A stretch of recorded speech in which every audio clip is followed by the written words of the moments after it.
Veracruz Norte. Y bueno, pues es un experto en este tema, por lo que agradecemos mucho la atención por haber presentado su ponencia el día de hoy. Y cedo el uso de la voz para que podamos iniciar. Muchas gracias, maestro. Buen día. Buen día, doctor Nidgar. ¿Me escuchan? Muy bien. Ahorita un poquito lejos, de la prueba de hace un ratito se escuchaba muy bien. Ahorita te escucho un poquito lejos. A ver, probando, probando. ¿Ahí me escuchan mejor? Sí se escucha. Sí, se escucha bien. Sí, excelente. Gracias. Gracias. Gracias, doctor Nidgar. Y gracias a todos los asistentes. Pues es un honor y primero que nada agradezco la oportunidad de compartir unos momentos con ustedes, con los profesores de las residencias de las diferentes sedes de la especialidad de Medicina del Trabajo y Ambiental, con todos los alumnos residentes. En primer lugar, agradeciendo la atención de mi cuerpo normativo, la doctora Rebeca Velasco, usted, doctor Nidgar, la Inge Azalia Laudi, que me hicieron el favor de acompañarme para realizar esta sesión. Y pues a nombre del doctor también Jorge Martínez Torres, titular del órgano de operación administrativa regional desconcentrada Veracruz Norte, y del doctor Humberto González Garibaldi, titular de la Jefatura de Servicios de Salud en el Trabajo, Prestaciones Económicas y Sociales. Eh, pues les extiendo un cordial saludo desde la ciudad de Jalapa, Veracruz. Entonces, aquí este tema que nos atañe es el diagnóstico de higiene industrial, el cual me hicieron el favor de invitarme para platicar un poco de esto. El doctor Nidgar, también agradecer al doctor Gabriel Alejandro Real, para compartir un poquito de experiencias y un poquito de qué significa todo este tema de higiene industrial, los alcances que tenemos, ¿no? El modo en el que nosotros en la parte de seguridad en el trabajo, los especialistas en seguridad del IMSS, abordamos esta parte y pues les voy a explicar un poquito de la metodología de estudio de higiene industrial y al final vamos a platicar un poco de un caso que tuvimos aquí en Veracruz Norte. ¿Sí? Entonces, sin más preámbulo, vamos a iniciar.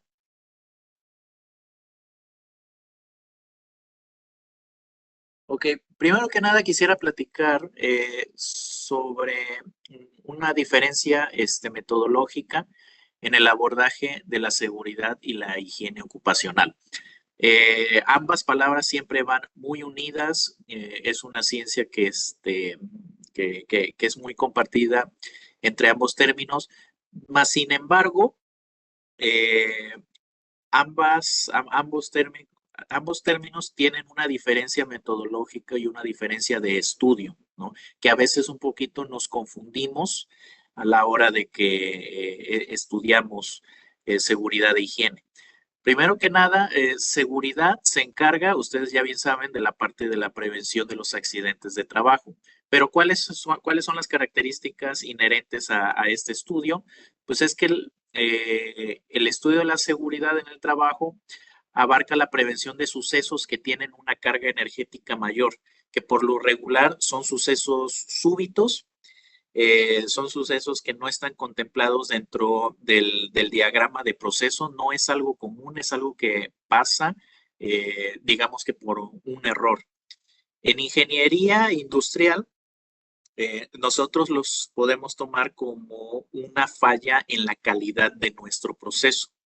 Es por eso que a la hora de que nosotros estudiamos seguridad en el trabajo o todas estas metodologías para la prevención de accidentes de trabajo, utilizamos mayormente metodologías de identificación de riesgos y de reconstrucción de hechos. Reconstrucción de hechos para llegar hasta las causas raíces del por qué sucedieron, en este caso los accidentes de trabajo. ¿Y cuáles son algunas de estas metodologías de reconstrucción de hechos? Por ejemplo, pues los árboles de causa, 5 por qué, los análisis de modo de fallas, ¿no? Entre muchos otros. Entonces, es muy diferente este abordaje metodológico. O sea, en higiene industrial, por otra parte, estudiamos fenómenos que tienen una carga energética menor o más discreta. la cual a lo mejor en el trabajador está expuesto a lo largo de toda su jornada o ciertos periodos de la jornada.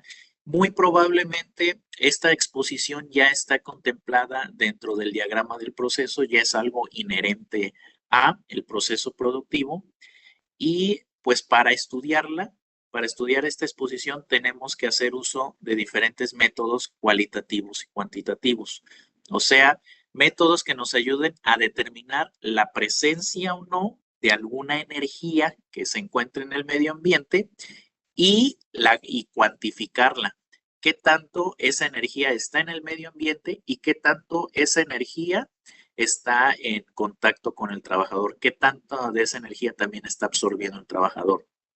¿No? Estos datos nos van a ayudar pues para generar las medidas preventivas que sean las indicadas, ¿no? Y principalmente llegando hasta ese equilibrio entre la salud del trabajador y también el equilibrio financiero de las organizaciones, ¿no? De los centros de trabajo, los centros productivos, que es mucha de la parte que también nosotros tenemos que ver en la parte de ingeniería, llegar a ese equilibrio de no poner en riesgo el proceso productivo y al mismo tiempo mejorar las condiciones y asegurar la salud y la seguridad de los trabajadores, la integridad de estos. Entonces, esto era algo con lo que quería iniciar. Muchas veces nos encontramos con ese error metodológico. Queremos investigar a lo mejor las causas de alguna enfermedad de trabajo utilizando a lo mejor métodos que no son los indicados, ¿no? Principalmente también comentar que los métodos de higiene en el trabajo se caracterizan por buscar la parte preventiva. Es muy difícil utilizar un método de higiene en el trabajo para determinar relación causa-efecto con una enfermedad de trabajo, dado que en los procesos productivos día con día pueden sufrir modificaciones, día con día puede haber cambios de trabajadores que estos a su vez pues pueden tener en ellos mismos diferentes capacidades de regulación, ¿no? Que ustedes son en este caso los expertos. En este sentido, las metodologías de higiene industrial vienen muy enfocadas a la parte preventiva, a determinar esta exposición a los trabajadores y al determinar cuáles son las mejores medidas para evitar esa exposición a esa energía.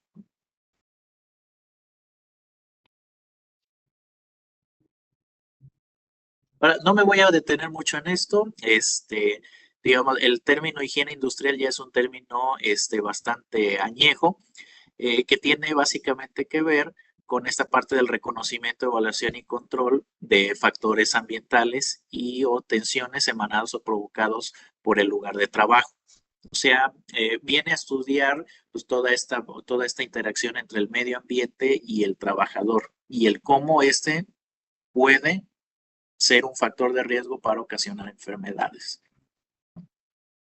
En la higiene industrial, siempre nosotros nos vamos a topar con este esquema o esta modalidad de estudio que inicia desde un reconocimiento, una evaluación y un control, ¿no? Es muy parecido a lo que ustedes van a ver a prácticamente un método científico en donde primero tenemos que recopilar información, determinar si hay algún problema, realizar los estudios pertinentes, ¿no? Llegar a implementarlos y ver y verificar en una última instancia en el método científico si nuestras acciones pues, tuvieron resultados. En este caso, si no es así, volver a la etapa del reconocimiento, de la recopilación de información, de la cuantificación del factor de riesgo y pues el volver a generar, retomar, corregir pues, los controles de ingeniería administrativos o los que haya lugar para evitar esta exposición para los trabajadores. Ahora bien, lo que les comentaba sobre el término de higiene industrial. Platicábamos ayer que históricamente higiene industrial ha abarcado por lo regular únicamente los factores físicos, químicos y biológicos que desde inicios de las primeras revoluciones industriales fueron los que se comenzaron a estudiar. Y por lo tanto, el término de higiene industrial va muy enfocado a eso. Sin embargo, pues, con los últimos estudios y avances tecnológicos, ya reconocemos y sabemos la importancia del estudio y prevención de los factores de riesgo psicosociales y factores de riesgo ergonómico. Tal es el caso en el uso o en el comenzar a utilizar otros términos aparte de higiene industrial, como viene a ser la salud en el trabajo, en donde ya podamos englobar, ¿no? Ya estos otros, ya no solo los agentes contaminantes del ambiente laboral, sino los factores de riesgo psicosociales y ergonómicos. Tal es el caso, ustedes se darán cuenta que algunas organizaciones venían históricamente utilizando términos de higiene industrial y nombrándose de esa forma, y ahora adoptando el término de salud en el trabajo, que ya viene más ya engloba más otras situaciones, inclusive para la vigilancia a la salud. Entonces, en este sentido, también hacer esa acotación. Históricamente, la parte de higiene industrial había venido siendo manejada por ingenieros, combinando pues, el estudio de ciencias naturales, de físico-química, para el estudio de estas energías que están en el medio ambiente de trabajo. Y pues por la parte de los factores de riesgo psicosociales y ergonómicos, pues tenemos o tenemos las carreras o las profesiones orientadas a la terapia ocupacional, o inclusive para ergonomía, están muy especializados profesionales en el diseño industrial, que a lo mejor ellos ya tienen esa mayor facilidad para determinar o estudiar la interacción de la máquina y el hombre, o del medio ambiente de trabajo y el hombre. Sin embargo, pues todas estas ciencias ya convergen en la especialidad de salud en el trabajo. Nosotros como ingenieros en el instituto estamos abordando un primer acercamiento a todos estos factores de riesgo y un estudio a esto y asesorías al respecto con las empresas. Ahora bien, para abordar la parte del reconocimiento, esta es un estudio de las características de la información de los procesos, ¿no? Del tipo de exposición que pudiera haber en el centro de trabajo. Para que nosotros comencemos a conformar este diagnóstico industrial, diagnóstico en higiene industrial, es muy importante que conozcamos cómo está estructurado el proceso, que en una primera instancia, nosotros como especialistas en seguridad, tenemos que dar forzosamente ese recorrido en las instalaciones de la empresa y conocer los procesos. A la par, ¿no? De realizar, o antes más bien es recomendado, de realizar un recorrido en una empresa, tenemos que solicitar, conocer y estudiar el diagrama de flujo de proceso. Existen diferentes metodologías para que nosotros realicemos este recorrido. Todo va a depender del cómo se conforma el proceso productivo. Muchas veces tenemos esa duda de, no, pues, ¿por dónde comenzamos a recorrer una empresa? Bien, o sea, pudiéramos ver, dependiendo cómo va la línea de proceso, tomar una ruta conforme a las manecillas del reloj, o de acuerdo al diagrama de proceso que ya nosotros estudiamos, pues preferentemente ir paso a paso del proceso para entenderlo de una mejor manera. Entonces, este es un ámbito imprescindible para que nosotros podamos realizar el diagnóstico de higiene industrial, ver cómo hacer esa planificación del cómo vamos a hacer el recorrido primero, ¿no? Esas son dos técnicas que yo les recomiendo, ¿no? Para que no nos perdamos también en ese recorrido en la empresa, y acercarnos mucho y solventar todas las dudas que sean posibles con los verdaderos expertos del proceso productivo de la empresa, que es el ingeniero de proceso que está ahí, los encargados, ¿no? Los supervisores. Verificar también y hacernos de los datos de con qué frecuencia se realizan los procesos, cómo es la producción, cuánto producen. Todos estos datos nos pueden dar una idea sobre la magnitud de la exposición, o inclusive hasta los movimientos repetitivos que pudiera tener un trabajador en una línea de producción. sé, si tiene una producción de X botellas, tienes tantos trabajadores, puedes comenzar a hacer algunos estimados sobre el tipo de movimientos y la frecuencia de los movimientos que tiene este trabajador. Inclusive también hasta para la parte de químicos y pues, todos los factores y agentes contaminantes. De igual forma, hacernos de la información de las materias primas que se utilizan, ¿no? Si estas representan algún riesgo, si tienen algún efecto sobre el cuerpo humano, entre otros, ¿no? Esta parte del reconocimiento sirve para eso. Es yo creo que la base y pues prácticamente de eso dependerá también la calidad a posteriori de la calidad del diagnóstico de higiene industrial que nosotros realicemos. Las pautas de la exposición, el cómo está la organización en el trabajo, cuántos turnos hay, cuánto tiempo de exposición tienen los trabajadores, cuál es la jornada de trabajo, la frecuencia en la que hay turnos extra. Y pues todo esto nos va a ayudar para tener toda esta información. ¿Alguien tiene su micrófono encendido? Eso, muchas gracias. Y aquí un poquito más de información referente a el reconocimiento. Digo, es un poquito más andar en este sentido. La identificación de riesgos es una etapa fundamental y práctica en la higiene industrial. Básicamente es la planificación, ¿no?, de todo esto. Básicamente es la recopilación de toda la información necesaria para realizar ese estudio o este diagnóstico de higiene industrial. Requiere la caracterización física de las fuentes contaminantes y de las vías de propagación de los contaminantes en el ambiente laboral. Viene más a hacer un estudio de verdad en campo y de verdad tomar aquellas características particulares y que no vamos a ver en el escritorio ni vamos a ver en internet de cómo están las verdaderas condiciones del proceso en una empresa. Por eso también es bien importante que tengamos la oportunidad de compartir visitas con ustedes a la hora que los ingenieros especialistas en seguridad realicen estos recorridos en las empresas. Ahora bien, no me voy a meter mucho a cómo se clasifican los factores de riesgo y eso es algo que, que probablemente se ha visto con anterioridad o lo van a revisar en sus clases.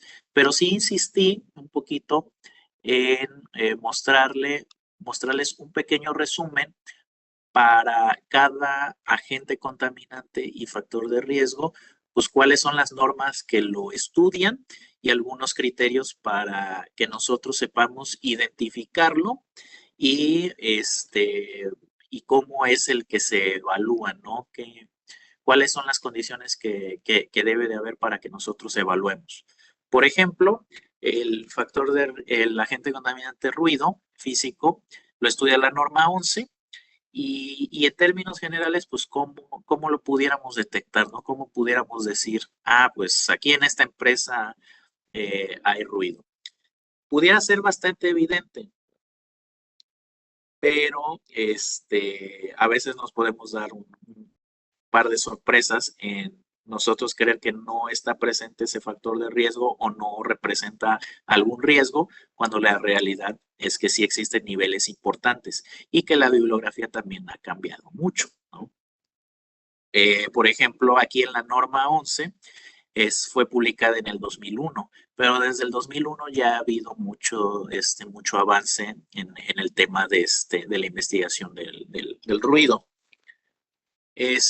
Por ejemplo, la norma 11 nos marca que a partir de los 80 decibeles es cuando comenzamos a dotar de equipo de protección, a comenzar a hacer toda esta evaluación y esta atención al factor de riesgo. Sin embargo, si consultamos otra bibliografía, por ejemplo, la enciclopedia de la OIT, pues ya nos dice que a partir de los 70 decibeles, ahora sí que dependiendo la sensibilidad de las condiciones propias del trabajador, pues ellos o pudiera presentarse un daño acústico a partir de los 70 o 75 decibeles, ya depende mucho de la sensibilidad de cada trabajador.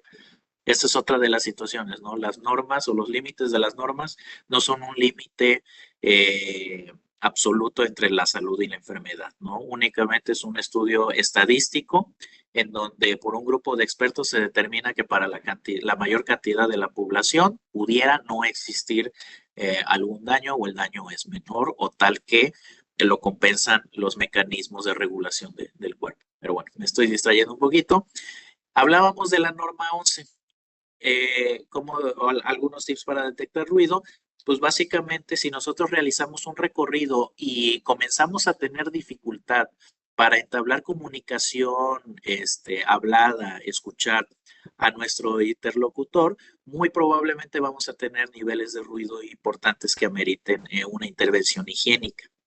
De acuerdo a la norma 11, se tiene que hacer también pues, un reconocimiento en donde nosotros veamos si existen niveles puntuales de alrededor de 80 decibeles, pero niveles instantáneos, para determinar si, de acuerdo a la metodología de la norma, vamos a hacer toda la evaluación, que es ya un estudio de ruido durante un cierto periodo de tiempo, realizando diferentes lecturas y haciendo todo un ponderado en un determinado tiempo y estimando la exposición al ruido a 8 horas o dependiendo pues eh, este, la jornada de trabajo. Pero en una primera instancia es así como se identifica el ruido, ¿no? Ver también las características de la maquinaria, dependiendo el grado de madurez de los sistemas de seguridad e higiene de una empresa, ellos mismos pudieran tener un estudio de un programa de conservación a la audición, el cual en algunas empresas ya incluye que a la hora de que adquieren nuevos equipos, ya vienen las especificaciones técnicas del ruido generado por ellos. Entonces también nosotros en esta etapa del reconocimiento tenemos que ir viendo qué maquinarias hay, cuál es el ruido estimado que de acuerdo a sus especificaciones técnicas tiene, esto con la parte sensorial y esto con una primera identificación con un aparato instrumentado con un nivel de ruido en donde verificamos niveles de ruido instantáneo, podemos determinar si se va a hacer toda la metodología de evaluación.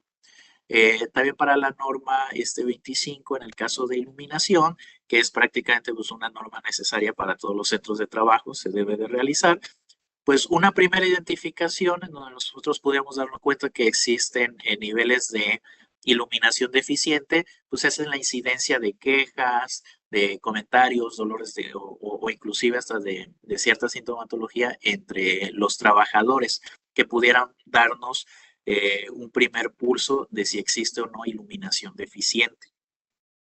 De igual forma, podemos ver en el caso de los centros de trabajo o habitaciones, que si tienen una pintura en las paredes y en el techo que no representa o que no tiene contraste con respecto al piso, o por ejemplo, o que no exista un contraste entre las paredes y el techo.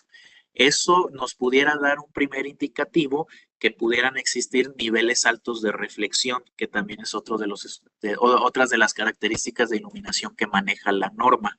Siempre tenemos que darnos cuenta si existen contrastes, si existen, no sé, pudiéramos decir que accesorios, cuadros, maquinaria que pudieran aportar a ese contraste y que pudieran disminuir los niveles de reflexión, que muchas veces nosotros nada más nos guiamos por la parte de la luz incidente directa, pero no nos damos cuenta que también es bien importante la parte de la reflexión.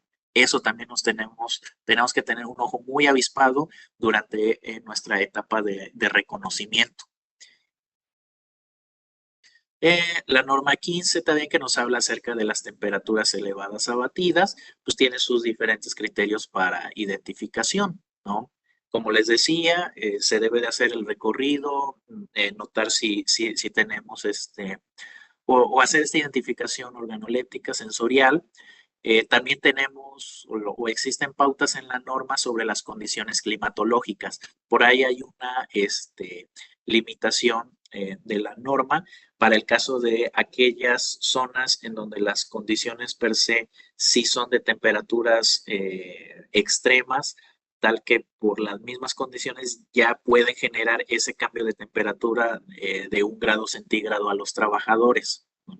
Entonces ya no es meramente por la parte laboral, sino que ya es una situación propia o geográfica. Por ahí en la norma hay una limitación para eso. También nos sirve mucho el verificar las condiciones de operación de la maquinaria. Debemos de identificar cuáles son las fuentes de las condiciones térmicas extremas y, en su caso, revisar en los archivos médicos si existen aumentos o disminuciones de la temperatura corporal del trabajador. Todo eso nos va a dar pauta para ver si se necesita un estudio o una evaluación instrumentada de temperaturas extremas. Existen también diferentes herramientas que nos pueden ayudar a la hora de que evaluemos o de que estudiemos factores de riesgo. Por ejemplo, el INSST tiene varias herramientas digitales muy interesantes y aplicaciones que nos pueden ayudar al estudio de la exposición de los trabajadores. Aquí, por ejemplo, se cuenta con un calculador de resistencia térmica en el cual ustedes pueden ir poniendo el tipo de indumentaria que tienen, desde ropa interior, playeras, blusas, el tipo de chamarras que ocupan el trabajador o en su caso guantes, y ya la calculadora tiene un estimado de la resistencia térmica que pudiera ofrecer esa indumentaria y hacer un estimado. No es del todo preciso, pero sí nos ayuda a tener un primer pulso para esta situación. Está en la página del Instituto Nacional de Seguridad y Salud en el Trabajo, así lo pueden buscar como calculador de resistencia térmica. En el caso de la norma 10, muy conocida por todos, que nos habla acerca de los químicos en el ambiente laboral, diferente a la norma 5, que nos habla acerca de las sustancias químicas. En esta, para la identificación, tenemos que estudiar las características del químico, si produce cáncer, ¿no? Qué efectos a la salud tiene, si es teratogénico, mutagénico, genotóxico, etcétera. Y las condiciones de operación. Si el proceso es una situación cerrada que impide totalmente pues, el paso de este químico al medio ambiente de trabajo, pues es una de las consideraciones que tenemos que tomar en cuenta para realizar o no una evaluación instrumentada. También, ¿cómo sabemos o cuáles serían los criterios para realizar una evaluación instrumentada? La norma 10 nos marca una metodología en la cual nosotros podemos ponderar el grado de riesgo que representa ese químico, la cantidad manejada, el número de personal ocupacionalmente expuesto que existe, los tiempos de exposición, entre otros datos, para los cuales, o para cada uno de estos datos vamos a generar una puntuación y vamos a tener un ponderado que nos va a decir la norma si le va a dar una calificación de prioridad de muestreo para que nos indique si hacemos o no una evaluación instrumentada. Existen también herramientas de apoyo. En este caso les recomiendo la herramienta de apoyo en la plataforma ELSA, en la cual ustedes van a poder poner ahí estos datos que les comenté y ya la herramienta les puede indicar la prioridad de muestreo. Existe también pues, esta parte de los factores de riesgo ergonómico y psicosociales. Por ejemplo, para identificar el factor de riesgo ergonómico tenemos que tener muy presente ese concepto de carga manual para determinar si amerita o no el puesto de trabajo realizar una evaluación, si cae en el concepto de carga. De igual forma, tenemos que ver a la hora de que identifiquemos factores de riesgo ergonómicos, cuáles son nuestras fuentes de información, una identificación sensorial, entrevista con los trabajadores necesariamente. Tenemos que empatar lo que nos dice el trabajador con los registros de producción. Muchas veces nos podemos encontrar pues en esta etapa que trabajadores pueden subestimar o sobreestimar el riesgo. Entonces, para estos casos tenemos que tener muy en cuenta los registros de producción y los registros de asistencia de los trabajadores para que de esa manera ponderemos el riesgo y veamos o tengamos la información más precisa. También en la plataforma ELSA tenemos diferentes herramientas con diferentes metodologías ergonómicas que nos pueden apoyar para realizar esta evaluación.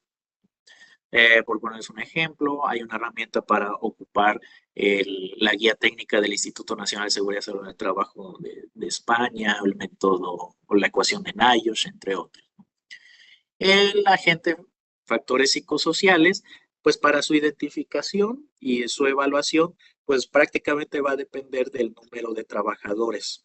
La norma nos marca por número de trabajadores en el centro de trabajo qué cuestionario vamos a aplicar.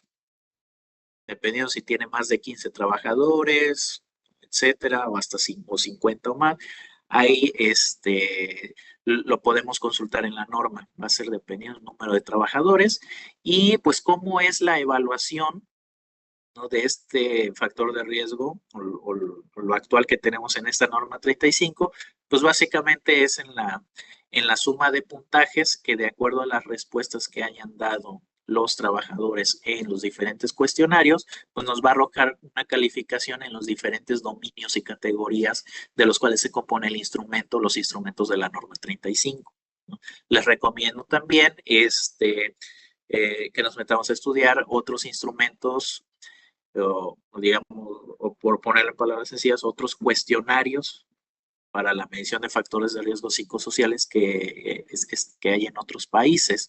Hay un artículo bien interesante sobre la discusión de los diferentes dominios y categorías de los factores de riesgo de nuestra norma 35, del cómo fue validada y además qué tanta validez de constructo, qué tanta validez puedan tener los diferentes ítems de los que se componen.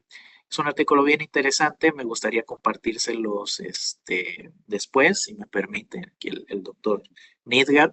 Vamos a generar una carpeta con un poquito de bibliografía y con la presentación para que tengamos material que estudiar después.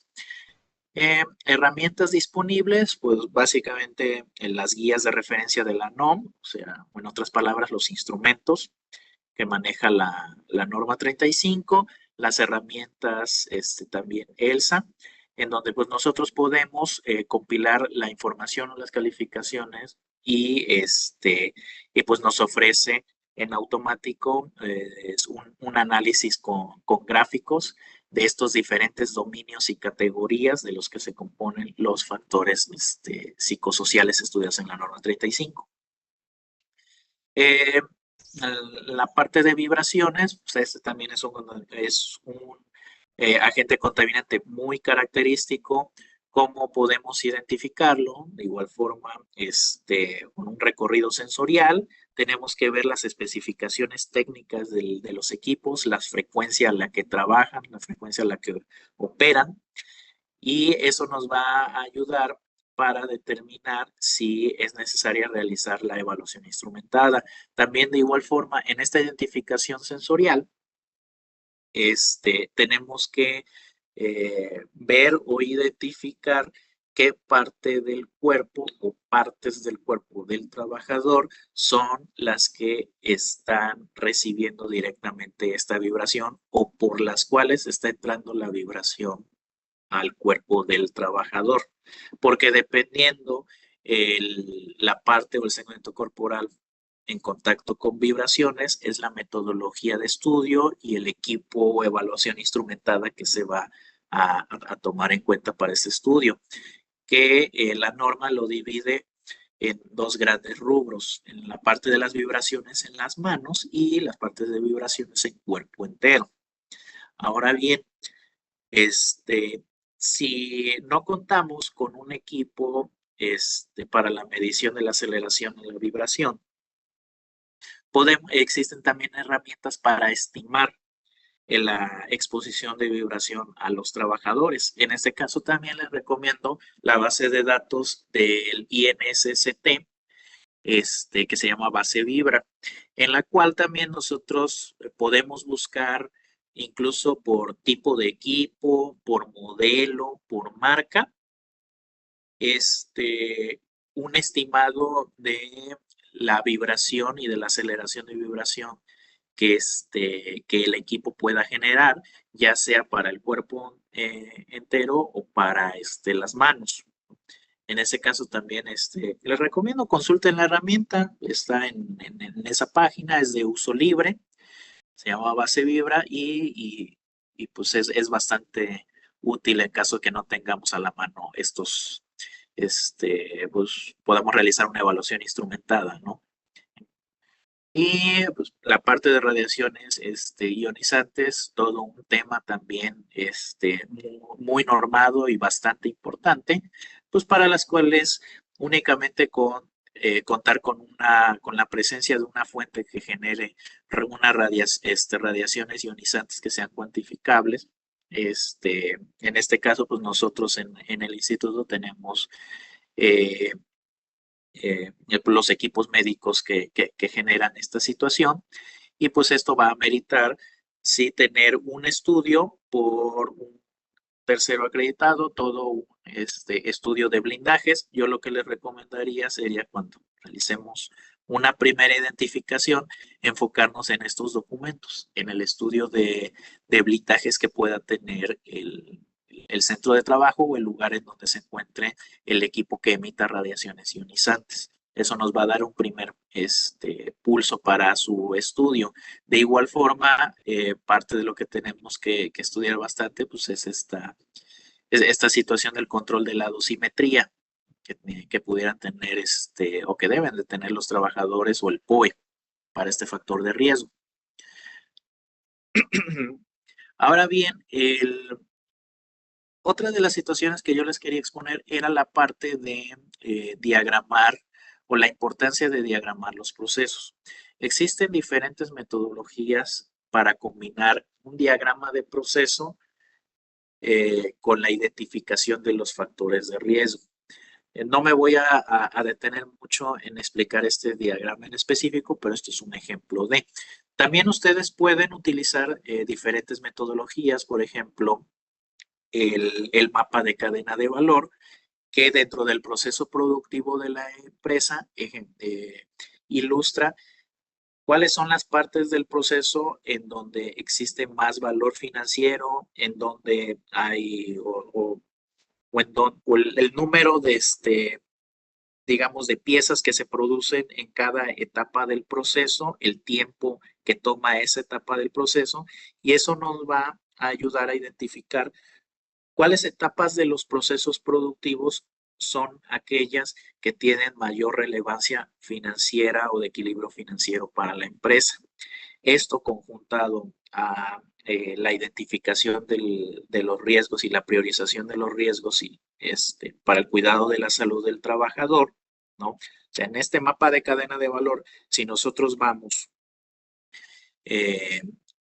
identificando en qué etapas de esos procesos existen mayores riesgos, también nos va a ayudar, uno, pues para priorizar en qué partes del proceso debemos adoptar con mayor urgencia medidas preventivas. Dos, en qué partes del proceso un accidente o una enfermedad de trabajo pueden causar un mayor impacto económico en la empresa. Y con esto, pues ayudarnos a realizar esa labor de convencimiento, concertación, para con el empresario, que a lo mejor muchos de ustedes, pues, ya dependiendo del plan, pero algunos de ustedes trabajarán en el sector privado. Entonces, esta parte es bien importante, ¿no? Para convencer en la inversión de seguridad e higiene en el trabajo. Tener un enfoque en el proceso productivo de la empresa. Por supuesto, como profesionales en la prevención, pues nuestro enfoque es la salud y la seguridad del trabajador. Pero también podemos compaginarlo con esta parte del equilibrio financiero de la empresa.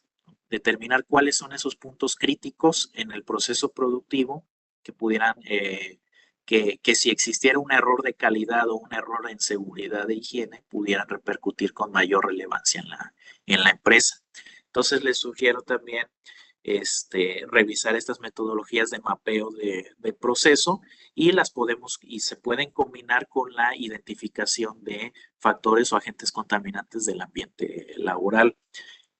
Una parte que serviría bastante para el sector privado en sus diagnósticos de seguridad e higiene. Perdón.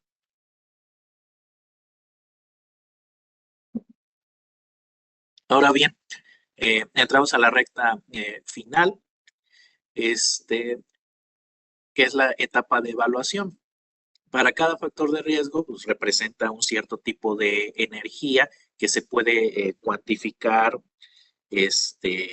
cualificar, ¿no? Determinar su existencia y cuantificar en el medio ambiente, ¿no? En este caso, pues, por ejemplo, para la medición de ruido, se puede realizar con un aparato que se llama sonómetro integrador o puede ser un sonómetro normalizado clase 1 o 2, ¿no? Y de igual forma con dosimetría. La norma que lo estudia es la 11 y en qué unidades se mide en decibeles. Los decibeles es una unidad logarítmica que viene a ser una proporción de la presión acústica en micropascales con las cuales se encuentra el ruido en el trabajo. Estos decibeles, cada uno de estos factores de riesgo puede ser una especialidad completa en su estudio.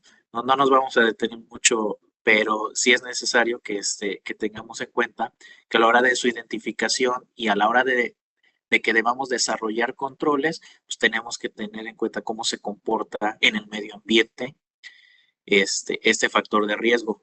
Qué reverberancia hay, cuáles son de qué materiales está hecho el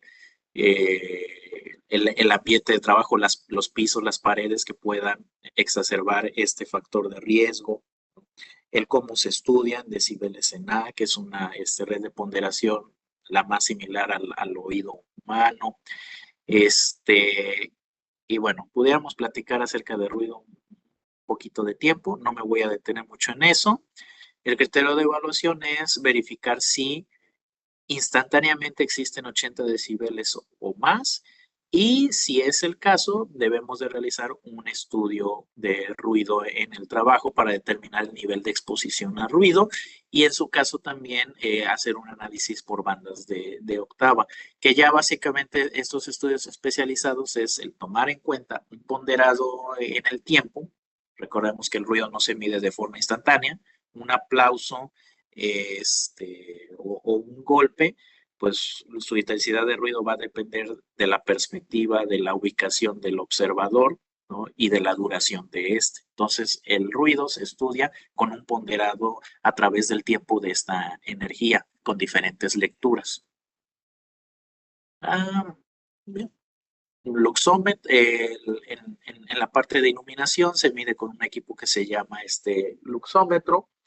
Lo estudia la norma 25, que es lo que medimos, luxes, pero también dentro de la norma, o cómo sabemos que tenemos niveles de ruido aceptables, la norma nos marca una pequeña tabla en donde clasificado por tipo de actividad nos da un nivel de iluminación mínimo que se debe de cumplir. De igual forma, nos da ciertos límites para paredes y para el plano de trabajo de los niveles de reflexión que se deben de tener. Por eso yo les comentaba, parte en la identificación de un nivel de iluminación correcto tiene mucho que ver con las quejas de los trabajadores, pero también que notemos nosotros qué tanto brillo a simple vista puede haber en las paredes y qué tanto contraste puede haber entre paredes y entre el techo. Si todo está pintado del mismo color, casi les puedo asegurar que los niveles de reflexión van a ser muy altos. Como en la foto, los escritorios y las paredes están, digamos que de unas tonalidades que son más contrastantes, pudiera yo decirles que en una primera instancia no hay esos niveles de reflexión tan altos, ¿no? Tendríamos que hacer el estudio. Temperaturas elevadas o abatidas dependiendo el tipo de temperatura que estudiemos, se ocupará equipos de monitor de estrés térmico, anemómetros, los cuales nos van a ayudar a determinar, dependiendo temperatura elevada, temperatura batida, la temperatura del globo bulbo húmedo y compararlo con los niveles o el tiempo de exposición que marca la norma o el índice de viento frío, que también todos estos son ponderados, ¿no? Velocidad del viento, sí, velocidad del viento y de las temperaturas que nos marque directamente el equipo, entre pues una metodología un poquito más complicada de esto. Las bombas de muestra universal es otro ejemplo de la evaluación para químicos, ¿no? Existen obviamente diferentes equipos, ahora sí por poner un ejemplo ilustrativo, esto es con lo que más, o el equipo que más frecuentemente utilizamos en el IMSS, que pues dependiendo el tipo de contaminante, sus características físico-químicas, su grado de volatilidad y la metodología que esté estandarizada, pues será el tipo de muestreo que realicemos. Se puede clasificar en alto o bajo flujo. O sea, a diferentes contaminantes, nosotros necesitamos diferentes volúmenes de aire tomados en diferentes tiempos para poder determinar cuánto contaminante existe en el ambiente de trabajo y estimar cuánto está, o a cuánto está expuesto el trabajador. Les digo, dependiendo las características del contaminante, obviamente se va a comportar muy diferente un orgánico volátil y se va a capturar de una forma muy diferente a algún tipo de humo, algún tipo de sólido, o partícula, volatilizada por acción mecánica en el centro de trabajo. Ahora sí que aquí sí debemos de meternos un poquito a qué es un aerosol, cuáles son las clasificaciones de los aerosoles, ¿no? Neblinas, humos, vapores, etcétera, y dependiendo de esa clasificación y de toda esta información, pues ya la metodología. En términos generales, lo que determinamos es una concentración del medio ambiente laboral, ¿no? Qué tanto contaminante hay por unidad de volumen y, y con eso también un límite superior de confianza, que es tomar en cuenta de forma estadística cuál es la incertidumbre de nuestro equipo de campo y la incertidumbre del laboratorio en el que estemos analizando la muestra. Entonces, empatando estas situaciones ya la podemos comparar con los valores de la norma. Las vibraciones también les comentaba, se estudian mano y cuerpo entero, dependiendo el tipo de vibración, pues es el tipo de equipo que se va a utilizar y la zona en donde va a tener contacto entre el cuerpo y la fuente de vibración. Este factor de riesgo se mide en aceleración, ¿no? Y pues es también bastante interesante y da para mucho estudiar porque pues la aceleración en vibraciones no se da en un solo eje, sino que se da en varios ejes, en varias direcciones al mismo tiempo con diferentes frecuencias y a diferentes ponderaciones. Entonces, pues es un tema que nos pudiera dar para platicar mucho más. Factores de riesgo ergonómicos. Vienen dependiendo del tipo de factor de riesgo ergonómico que conlleva carga física para el trabajador.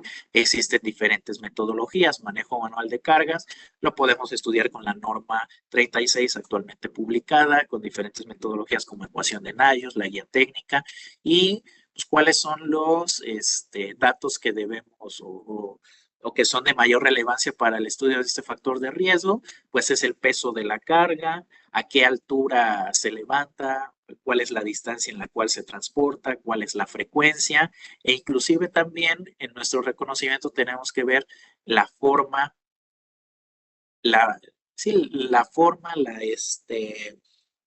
¿cómo decirlo? Inclusive hasta la estabilidad del objeto, si tiene agarraderas o no, porque eso también pues, va a hacer una gran diferencia entre el esfuerzo que puede tener el trabajador para transportarlo. Posturas forzadas, están ejemplificadas esas metodologías y pues básicamente su estudio tiene que ver con la frecuencia, con el tiempo en el que se adopta la postura y con la desviación de diferentes segmentos corporales, ¿no? Y pues los movimientos repetitivos también, que aquí lo que debemos de estudiar, dependiendo el método que apliquemos, es qué tantas veces realiza la actividad, a qué velocidad, en qué tiempo, si la actividad está forzada o no por una máquina, o si el trabajador tiene una autonomía para realizar la actividad, ¿no? Qué tantas acciones técnicas tiene el trabajador. Bien importante que estudiemos el concepto de acciones técnicas a la hora de que evaluemos movimientos repetitivos. Y por último, pues ya la parte fina, en la parte de ingeniería, ¿no? Que es la determinación de controles, los diferentes controles que existen. Cuando hablamos de ingeniería industrial, en los inicios de su estudio, englobaba mucho esta parte de evitar que los contaminantes del centro de trabajo también puedan pasar al medio ambiente, pues, en general, al medio ambiente de la comunidad, ¿no? Es por eso que también cuando hablamos de higiene industrial, la relevancia o la mayor jerarquía que conllevan acciones técnicas o controles que eliminen o sustituyan el riesgo, el agente contaminante, ¿no? Para que una, protejas obviamente a los trabajadores en el centro de trabajo, pero que también está pensada esta jerarquía para que se evite que el contaminante, la energía producida en el centro de trabajo pase a la comunidad. Dentro de estos están los controles de ingeniería, ¿no? Que pueden ser ayudas mecánicas, guardas, barreras, cuando ya no podemos ni eliminar ni sustituir el riesgo.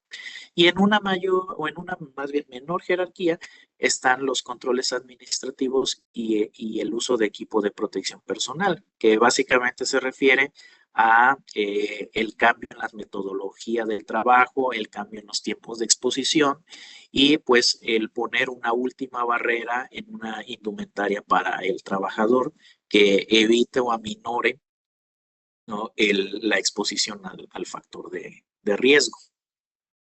Que vienen un poquito más explicados algunos ejemplos de controles técnicos, controles administrativos y equipo de protección personal, dependiendo obviamente del factor de riesgo o el agente contaminante del ambiente laboral del que estemos hablando. Va a ser el control que implementemos. Para el estudio de la higiene industrial o de estos factores de riesgo, históricamente se ha realizado por personal de disciplinas en ingeniería para que puedan combinar estos niveles energéticos que puede haber en el centro de trabajo para el diseño de medidas técnicas que sean las indicadas para esto. Por ejemplo, no sé si estudiamos a lo mejor alguna clase de polvo, ¿no? Podemos llegar hasta la etapa de determinar la concentración en el medio ambiente.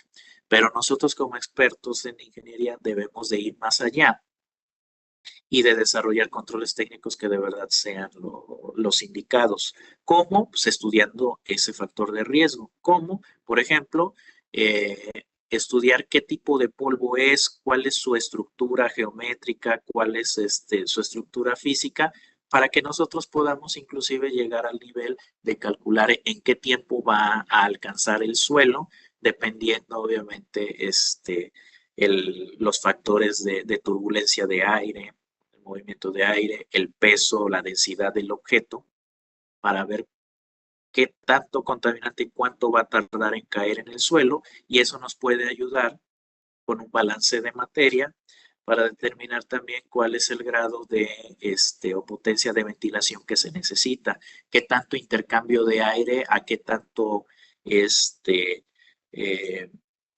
porcentaje de tiempo se necesita para conservar una concentración en el medio ambiente de trabajo que esté en niveles seguros. O sea, no nada más nos debemos de quedar con la parte de determinar o cuantificar el factor de riesgo, sino el de meternos más a estudiar la naturaleza del factor y diseñar el mejor control técnico. y así con los demás factores de riesgo. Ahora bien, por último, ya nada más les quería platicar, no les voy a robar más que un par de minutos, un estudio que realizamos en una empresa que se llama Tenextepec y sus anexos en el municipio de Perote. Literalmente así se llama la empresa. Fue una experiencia bastante padre. Es de notar que esta empresa tiene una situación en su administración todavía con un estilo bastante antiguo. Todos los trabajadores de esa empresa son oriundos de la comunidad de Tenextepec, que es un pueblo en las faldas del Cofre de Perote. Todos son hijos o son familiares de alguien de la calera, y esto es a razón de que pues para la comunidad la calera es una propiedad de cada uno de ellos y todos se mantienen de esa empresa. A tal grado también que el director general es también el comisariado ejidal del municipio. Entonces también los sellos que manejan la empresa pues, literalmente traen el sello del gobierno del municipio. Entonces, les comento, fue una experiencia bastante enriquecedora porque pues en términos de seguridad e higiene pues no tenían contemplado o implementadas situaciones. Esto apenas los acabamos de conocer, los estamos apenas interviniendo y asesorando. Sí se tuvo bastante trabajo de convencimiento, pues porque es una comunidad un poquito alejada y un poquito aislada en estos temas de ingeniería. Sin embargo, pues los ingenieros hicieron un gran trabajo junto con su servidor en demostrarles que pues nosotros no vamos a hacer alguna situación negativa, sino que vamos a plantearles recomendaciones y otra serie de actividades en beneficio pues a ellos y a sus propias familias, porque en realidad también todos ellos, la gran mayoría de los que están ahí están emparentados, o sea, todos se conocen y todos son parientes. Entonces, eso nos ayudó bastante para poder entrar, ¿no? Tener esa empatía entre compañeros de trabajo. Es una mina de extracción y beneficio de minerales no metálicos a cielo abierto. ¿Ellos qué son? Una calera. Extraen piedra caliza y pues realizan diferentes procesos de trituración, de horno, para al final envasar ese producto que es la cal, que se utiliza pues, para construcción, ¿no? Y para otros fines. Estos son algunos de los resultados de las evaluaciones higiénicas que se realizaron, ¿no? Tenemos ahí alrededor de, para un operador de trituración, unos 87, 88 decibeles, y pues, por ejemplo, con los métodos que actualmente tenemos disponibles, decidimos realizar fracciones respirables de, de algunos trabajadores que estaban expuestos al factor de riesgo, al polvos de cal. Ya en su momento, conforme vayamos interviniendo en la empresa, se realizarán, esperamos realizar otros análisis y de igual forma, conforme vaya aumentando la oferta de análisis de laboratorio, también esperamos seguir trabajando con esta empresa. Como vemos, sí tienen niveles de exposición pues bastante considerables si solo tomamos el factor de riesgo como polvo en general, como fracción respirable. Sí son bastante importantes y pues nos llaman la atención porque pues ellos pues, desconocen mucho esta parte de la clasificación del equipo de protección personal, los tiempos de exposición que deben de tener. O sea, literalmente el equipo de protección personal que habían venido utilizando pues era un paliacate amarrado en su boca y en su nariz. Entonces, en ese sentido, sí es una empresa bastante interesante para su intervención. Ahora bien, aquí ya nada más, para concluir, este es un pequeño ejercicio que lamentablemente ya me comí bastante el tiempo. Entonces, no sé aquí, doctor Nidgar, ya estamos sobre la hora. Si pudiéramos a lo mejor realizar este ejercicio o mejor lo dejamos de tarea y se abre un espacio para a lo mejor preguntas, dudas o comentarios. Sí, muchas gracias, maestro Manuel. Queremos agradecer primero la presentación. El ejercicio me parece muy bueno, podremos compartírselo con los profesores de residencia para que ellos lo puedan socializar con los médicos residentes y compartirnos su ejercicio, su experiencia que hayan realizado. Ahorita igual por las cuestiones de tiempo, las personas que ya tengan que retirarse, adelante para cumplir en esta cuestión de temporalidad. Y los que deseen continuar, si tienen alguna pregunta, algún comentario para el maestro Manuel, con todo gusto dejaremos ahí un espacio para aclarar estas dudas. No sé si alguien quiera levantar la mano, alguien tenga alguna duda. En lo que igual se animan a preguntar o a hacer una consulta, yo quisiera resaltar la importancia de este tema, puesto que como ustedes han identificado, pues es todo, involucra toda una ciencia, todo un arte. Cada uno de los contaminantes que vimos, cada uno de los factores de riesgo, podríamos tardarnos horas en explicar a detalle cómo se llega a todo este proceso de identificación. En este caso, lo que nosotros buscamos principalmente para los médicos residentes en formación es que ustedes puedan identificar todos estos procesos, cómo existen y en dónde los pueden consultar.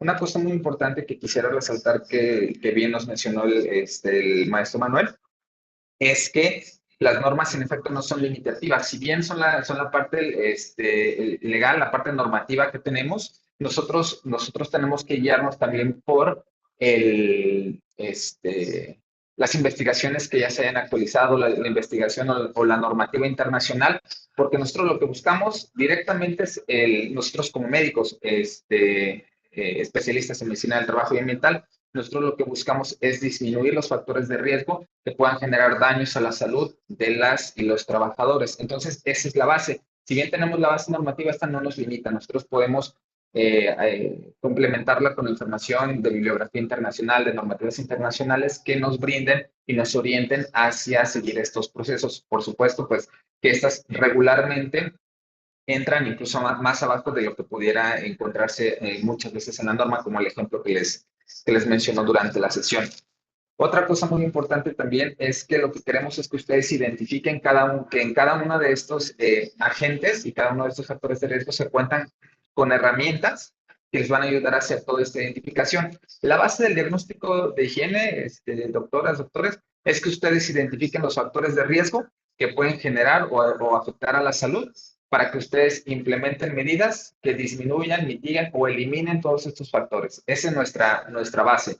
Y aparte nosotros como médicos, una vez identificando los factores de riesgo que no se pueden eliminar, tenemos que conocer para la parte de vigilancia de la salud qué daños pueden generar a corto, mediano y largo plazo para que nosotros podamos establecer los exámenes médicos de ingreso, de seguimiento, de egreso, para que vigilemos la salud de cada uno de estos trabajadores. Si ustedes se van con esta idea de esta presentación, eso nos damos por muy bien servidos, puesto que, como les digo, ahorita desarrollar todo este tema de un diagnóstico en una hora, pues sí nos involucra muy poco tiempo, porque lo que buscamos aquí es que ustedes puedan tener las bases. Hay todavía más temas que se pudieran desarrollar y que es importante que ustedes identifiquen a lo largo de su formación, porque para estos factores de riesgo ustedes deben de mantener y de identificar cuando hablamos del personal ocupacionalmente expuesto, cómo lo vamos a catalogar por cada uno de los agentes que se tiene, de los grupos de exposición homogénea que vamos a utilizar también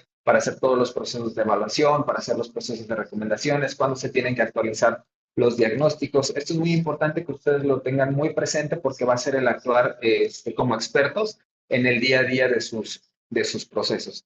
Entonces, pues no vi alguna mano levantada o lo que quisiera participar. Si, siendo así, algún profesor de la residencia que quisiera hacer algún comentario o tomar la palabra, sino para agradecer ya finalmente la participación del maestro Manuel.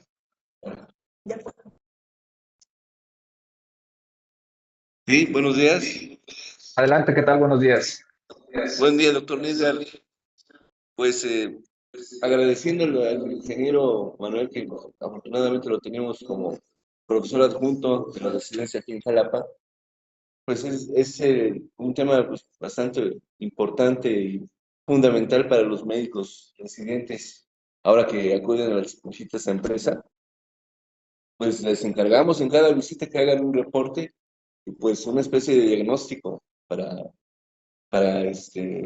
ir recabando el conocimiento y se vayan adentrando en la identificación de factores de riesgo y, por supuesto, en la aplicación de las normas. Entonces, pues ojalá y ese tipo de temas se aborden más adelante en sesiones más frecuentemente.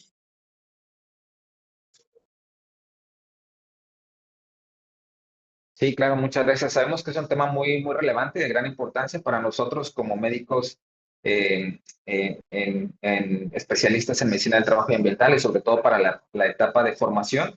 Es una de las cosas que incluso por eso se están realizando este tipo de sesiones que se buscan fortalecer para que como egresados pues ya podamos tener todas estas herramientas que se necesitan. Y como platicábamos igual con el maestro Manuel, no es de inicio aprendérselas todas, pero sí es importante saber dónde buscarlas, cómo buscarlas y saber que existen para que cuando a la hora de implementarlas y aplicarlas, pues tengamos todas estas herramientas que son la base para poder realizarlo. Pues sin más, si no tenemos alguna participación adicional, nuevamente agradecer su participación, maestro Manuel González. Eh, Agradecemos la ponencia el día de hoy y les deseamos un excelente fin de semana a todos. Muy buen día. Hasta luego. Gracias, doctor. Hasta luego. Hasta luego a todos.